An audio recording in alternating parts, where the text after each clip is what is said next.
Hello everyone, welcome to the Commando cast. I'm Andrew. And I'm Amy. Today we're going to turn the tables, and I'm actually going to interview Andrew about his deck building techniques.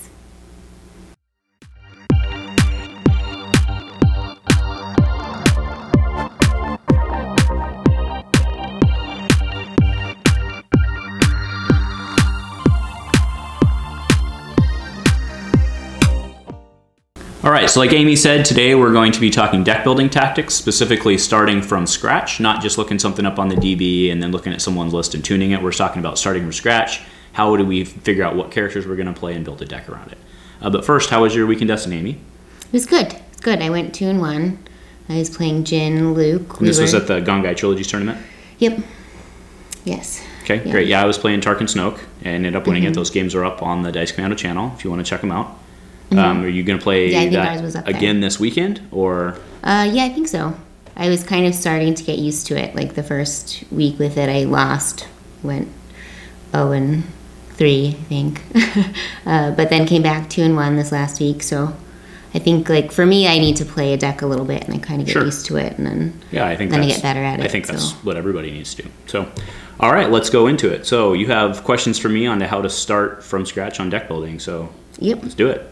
Yeah. So I have the luxury of living with Andrew, so I get all of his expertise all the time. But I know a lot of people ask him for advice before tournaments and just like friends in our community. So I thought it'd be good to share some of that knowledge, hopefully with the rest of you. So like, where do you start when you're doing it? Like, I know I pick a character, and then you help me pair the character, and then pick the cards that go in it. But is that how you start too? Like, do you pick characters that match well, or do you pick by colors, like because of events that go with certain colors? Like, so yes to all of the above, right? So I think that's the hardest thing to do in deck building from scratch, is coming up with a starting point. Yeah. So I think it's really a three-way trade, right? But what you need to really do is first figure out what your win condition is going to be. Now that win condition could be, I really want to get fist down first turn, right? So if you want to get fist down first turn, then that narrows your pool of how you're going to do that. And then that will allow you to select characters with which to do that. Or if your win condition is, I want to mill someone, you're probably not going to be playing someone who doesn't mill, right? So then that helps narrow it down.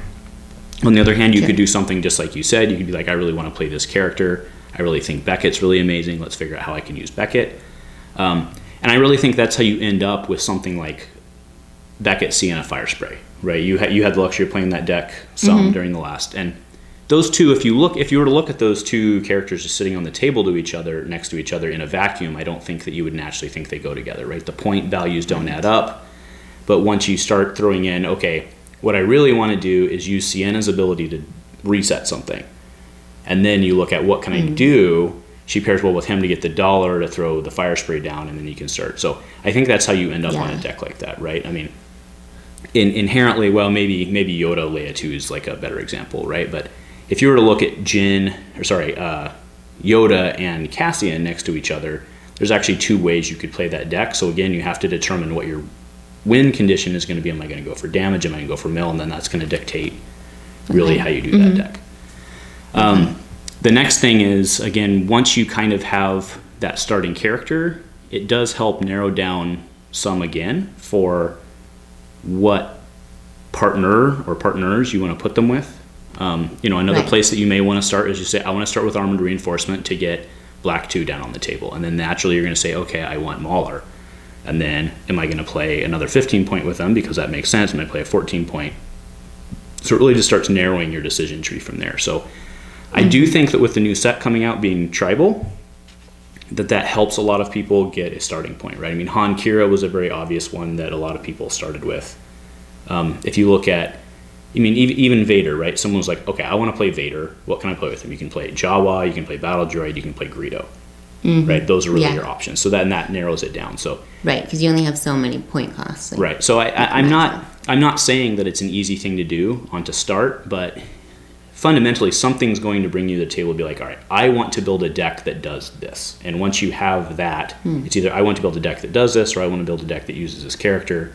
And once you're like, all right, I'm going to do Jin, am I going to go guns, am I going to go mill? and then that helps really start narrowing it down. So I think the key is just to make that first decision. And again, your deck building, you can't really be wrong, right, with how you start. Now, the deck that you build may not be good, and it may not be effective for how you want it to be, but you're not wrong with the idea, right? Yeah, true. Well, because now they have the plots too, right? That can throw in, so you can match all sorts of different characters and just use a plot. Like now they have the -1 plots. Right? Yeah, well, and then the -2 plot as well, but. Right. I mean, yeah. You look at something like the plot is a really good example, right? Because if you were to look at like Iden, Versio, Mauler, Mythal, right? Like that's a deck that's flying around that pulls armor, uses armored reinforcement, will pull black too. If you look at those two side by side, they're probably not the most attractive pairing, but they make sense when you kind of define what your goal is. And this game is very unique in that you get to choose your characters, right? So your characters, obviously being your starting point, really can help form the rest of the deck going forward. Okay, so let's move into kind of filling in the rest of the deck then once you've picked the characters. So there's obviously like weapons and upgrades, right? So how do you decide how many weapons you should put in? Do you kind of have like a rule of thumb of like you don't want any more than so many because you only have 30 cards, right? Yeah, and that's actually usually where I start, unless I'm doing something like I want to play Fire Spray or I want to play Fist or something like that. I usually start with my weapons. And I'm usually either way, I'm usually starting with dice cards. Let's put it that way, right? So typically, I don't like to play more than about 8 to 10 upgrades. I didn't usually count Force Illusion. I know that's rotating out, but I didn't usually count Force Illusion as being an upgrade slot because it was kind of disposable.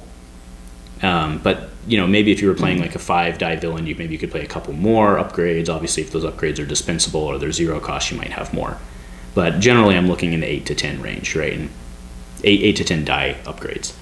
And then obviously, if you're planning on playing supports like Fist or vehicles or something like that, then you can really kind of take from that upgrade pool. So I think those two slot back and forth.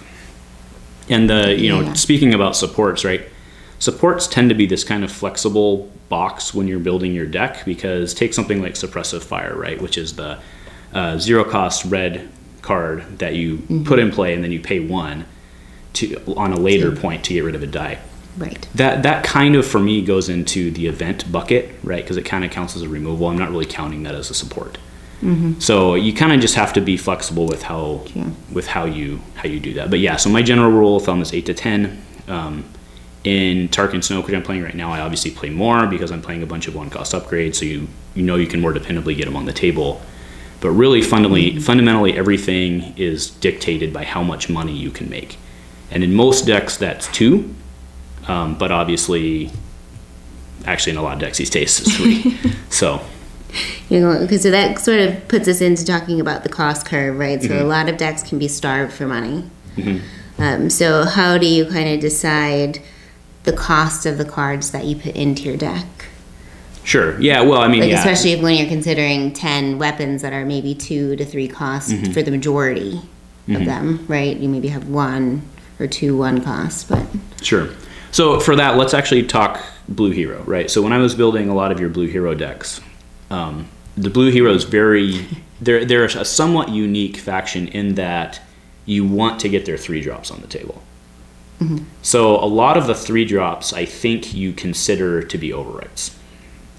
Yeah. Right. So I play it that way. I mean, I mean, I think that's pretty natural, right? So you can kind of go a little higher on the cost curve, but you also don't want to have 8 3 costs in your deck for obvious reasons, because then you're screwed, right? Yeah. So like in Blue Hero, I would never go more than like 4 3 costs, because just the chances, I mean, think about it, with 4 in your deck, you're pretty likely to get 1 before you want it.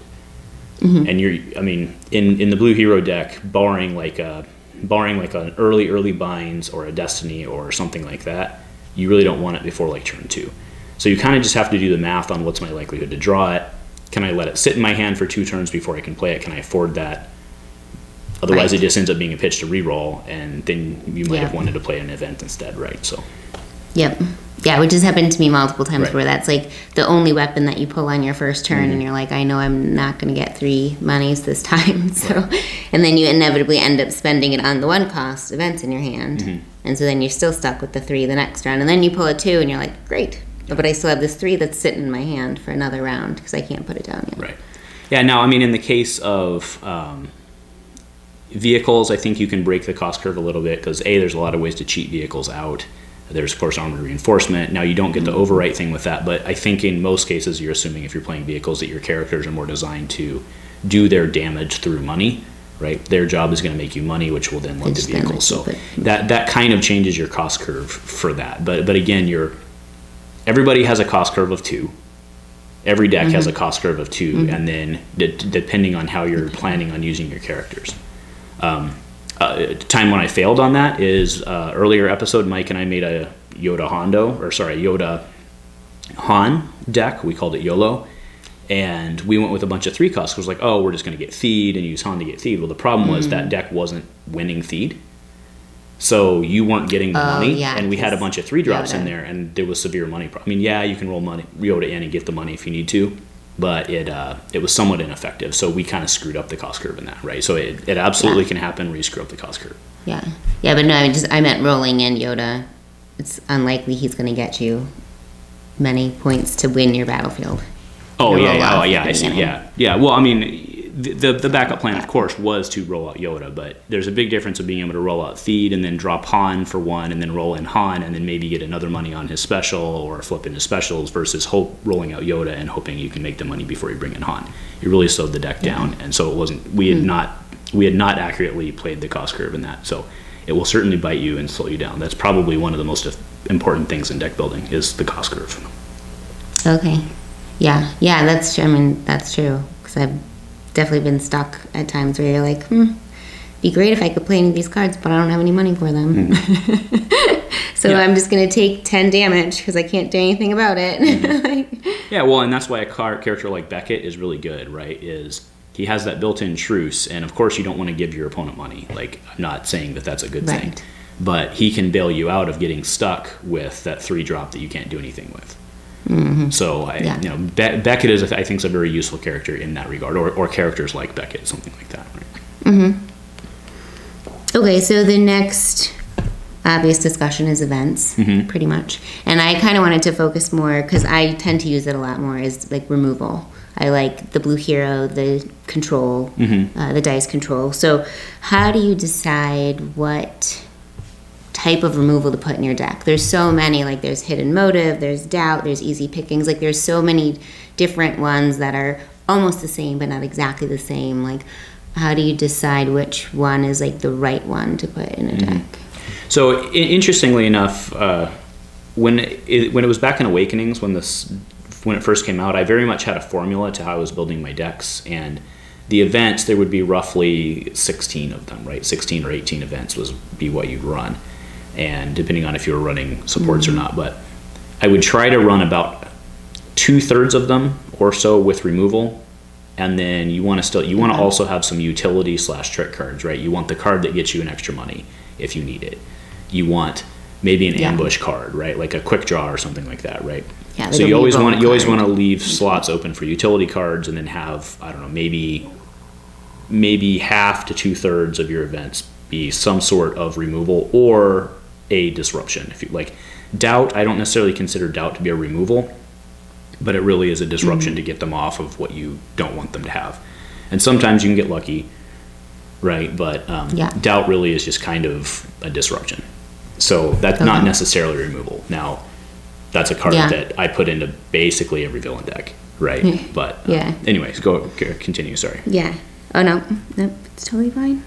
One other thing I actually really wanted to ask about weapons, and we got off of it because I missed it. But was like, do you think it's better to stick with the same type of damage on all of your weapons and your characters, or is there potentially some strategy around having a variety?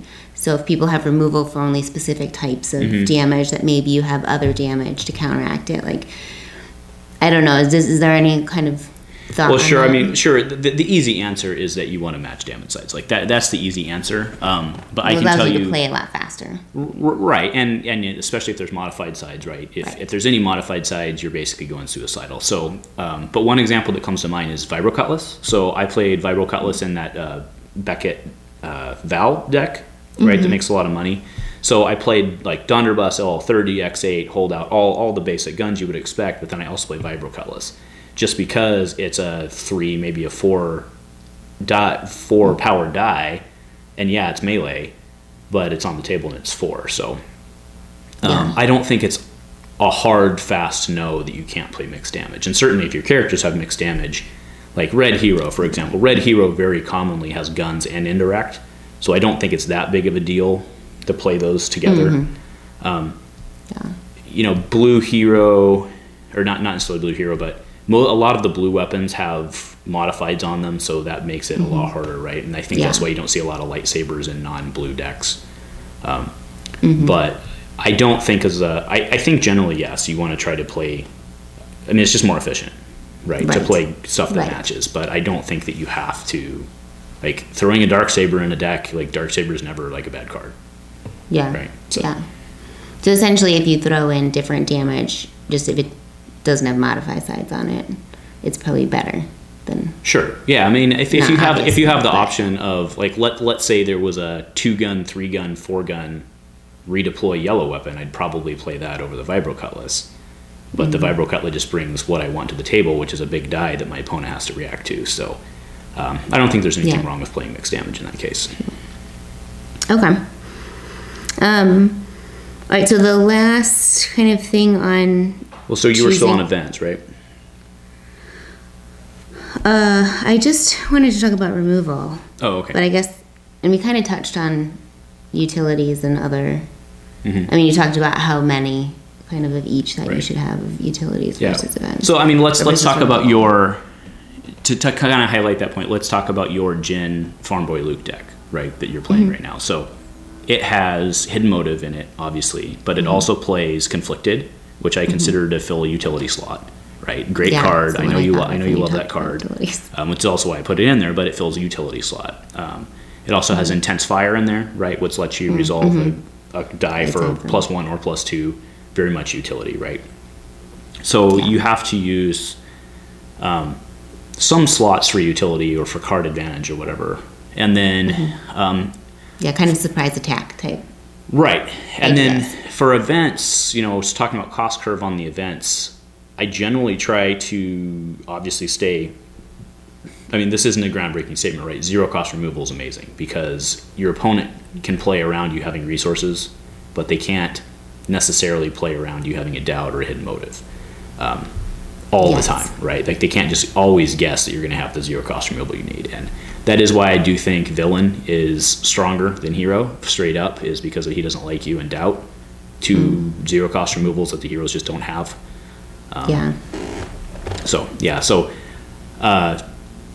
Beguile is a 2 cost that sees a lot of play, but it's your whole turns with the resources. I mean, it's an amazing card, but I think most of the time you're not running more than, I mean, unless it's in a certain deck, you're not generally running more than like 1 to 2 cost or more events, right? And I think that's a pretty safe statement. Yeah, I always have a hard time getting those off. Sure. So Beguile is really hard to get off if you're not playing a control deck. Yeah, I would agree. Okay, so what I feel like is the last step to a deck is deciding the battlefield, but maybe that's not correct. Like, do you choose the battlefield like at the end after you've kind of picked everything else out, or do you think about it earlier of like, okay, I have these characters, but they really need money, so I should choose, this specific battlefield. Right. I think it's both, and I think it comes early when it's an easy choice. Right, like obviously, if you're playing Han Kira, you're just not even going to think about it. Like, right? So I mean, that's a very easy example, right? Or, like Kylo Price. Kylo Price, you're playing the throne room because it just makes sense. You can flip the special that you need, and in the turn, you don't care if you claim a little early because you can actually use it to flip, right? So there are certain, or Obi's Hut for a blue. Although I actually don't know that Obi's Hut is an auto for the blue anymore, but. Something like that. So if they're easy, I think they come early. I have designed decks before, like when doing the clone decks, and at the end you're just like, I guess I'll play Docking Bay, right? Like because it just doesn't really matter for your strategy. Yeah. And then you, of course, a lot of times in that in choice, if you know you're not going to claim the battlefield very often, you really are trying to go out and find the most ineffective battlefield for what you think you're going to run up against, so that your opponent won't choose it, or you can choose it and just nullify, right? So yeah. I mean, battlefield is certainly very important. I think battlefield's a lot more important than it feels right now, just because we see Theed everywhere. Yeah. But including the battlefield as part of your win strategy. I mean, heck, the Kylo Price version, and we actually don't have, or I don't believe in the next set, because New Orders is rotating out, but right, you used to play Throne Room and New Orders, so you could actually flip into it and get advantage out of it, and I don't think we're going to see something, or I don't know that we're seeing something like that in the next set, so. Yeah, anyway, sorry. All right. Nope. Okay, so I want to know what your go-to cards are. So for each color, if you're going to build like a hero red, a villain red. Oh, so one for each color? All right, one for each color, hero and villain. What's your like one card that you're for sure going to put in that deck? Okay, well, villain yellow is he doesn't. That goes in every deck. He doesn't like you. Okay, but let's be a little more challenging about this and think trilogy going forward, right? That's what I was going to ask you about that after you gave me your list of cards. I was going to say, how many of those are rotating out after this? So okay, let's do that. So with villain, it's he doesn't like you. With red hero, it's generally hit and run. It's very rare playing red hero where that's not going in. Villain red is probably best defense. Okay. Which is getting reprinted. I mean, I like that one a lot. You could make an argument. You could make an argument for tactical mastery, but a lot of in some decks I've actually only played tactical mastery at one of. All right, so blue hero's guard. Yeah. Blue villain is probably he doesn't, or is probably feel your anger. Probably. Okay. That's the blanks, right? Yeah, that is remove. Removes. Yeah. And we're not seeing that card get reprinted. That card is broken, right? So hero yellow. Easy pickings. Oh yeah, easy pickings. Easy pickings. I was gonna say something like quick draw. That's the one. Every time I see a yellow card, I'm like, hero. Yeah, it's totally easy pickings. I know it's in there. And then the add-on to, like I already said, doubt. I mean, doubt and hidden motive go in basically every villain deck, or every villain blue deck, and I mean, hidden motive goes in hero blue as well. So, all right, so hit and run's not being reprinted. Best defense is easy pickings is okay. He doesn't is getting rotated out. Feel your anger's rotated out, and guard is rotated out. So for villain blue, I'm actually going to say Witch Magic. It obviously doesn't fit in every deck, but every deck I build, I think about the odd. Every villain deck I build that's blue, I think about the odds package and the risk of running an odds package just for running Witch Magic. So I'm going to say Witch Magic. Okay. As your one card that's continuing. Right. Yellow villain. Interesting. In the new set. I don't know what my go-to would be there. It may in the next, and this won't necessarily be mine, but the go-to in the next meta may end up being reprogram because it decreases the cost of a droid. So we'll see on that one. And then hero blue, I don't know, I might just have to say conflicted because I think conflicted in anybody that has significant damage side. So yeah, that's what I'm going to go with. Or I could just be cheap and say hidden motive. That's my favorite. Yeah, so. I think those are the cards you're always looking at. Hero red. I don't know. Hero red's in a rough spot right now. It's probably suppressive fire actually for hero. That was from that was from Way of the Force, right? So I think I think suppressive fire. Yeah. Okay. That's good. Those were my main questions that I wanted to ask about. Do you have anything else that you've thought of in this discussion that you think is beneficial for people to know when they're building a deck? Yeah, well, I generally try to stay away from combos in this game. I mean, I've never been a huge combo player to begin with, so I mean that should be out there to be understood and taken with a grain of salt. But and by combo, I don't mean something that pairs well from hand with the character on the table, because that's a guaranteed, or that's more highly likely to go off, right? But if you have you have to have this card and right, this if card you have to in put hand this same card in play and then this card in play and then this card in play and it makes something great, like that's amazing, good for you, like that's great. But like let's look at mods. Let's look at mods, for example, right? I don't think mods would have been successful in this last set, or as successful in this last set, had it not been for armored reinforcement. Right? Okay. Because armored reinforcement guarantees you can get some vehicle that you can then use those mods on, right? If you would have to draw a vehicle and then play a mod on it, I just don't think mods would have ended up being as successful as they were, right? So I guess that's kind of where I'm going with the combos. True, because if you pulled all your mods before you pulled your vehicle, right, then or you get worthless. backed up in money, or you can't get what you need, right? Yeah. And that's why this new, what is this, Sorasu Mastery, the whole forms and the whole forms and moves thing, well, from the next set. Okay. But so there are move events coming out in the next set that depend on you having certain forms on your character. So it's an upgrade called a form, right? So it's basically like a certain lightsaber stance or a fighting style. Oh, okay. Okay. And it can go on your character. So one of them is a 3-cost upgrade. So you have to have this 3-cost upgrade on your character in order to get pretty significant advantages out of these moves. But so you have to, it's what happens with Sorasu is the bottom 2 cards of your deck, right? I mean, it could happen. It's going to happen to you in games. So from a consistency standpoint, I generally try to stay clear of unreliable combos, or I should say less reliable combos. Okay. Right. Yeah. No, that's Because I get sound advice. It's sound advice. I get that it's only a 30-card deck, and I get that you get the dual draw mulligan, but really, it's still pretty tough to get a choose 2. A draw 5 choose 2 is still hard, right? So. Right. Yeah. But if you love it that one time, you can get it out every once in a while, right. and you fair. still enjoy playing it, then continue. But I understand the likelihood, the reduced likelihood of it actually being able to pull it off. Yeah. So, I mean, but again, that's just me, right? And that goes kind of into the what type of player are you, right? If you're the type of guy who wants to win the game by doing that and then lose 5 other games, but go home and tell your wife that you won the one game, go for it. Like, that works. I'm a consistency guy. I want consistency. I hate when I can't get what I don't want, or I hate when I can't get what I want. So, I tend to go a little lower payout for more consistency, right? So.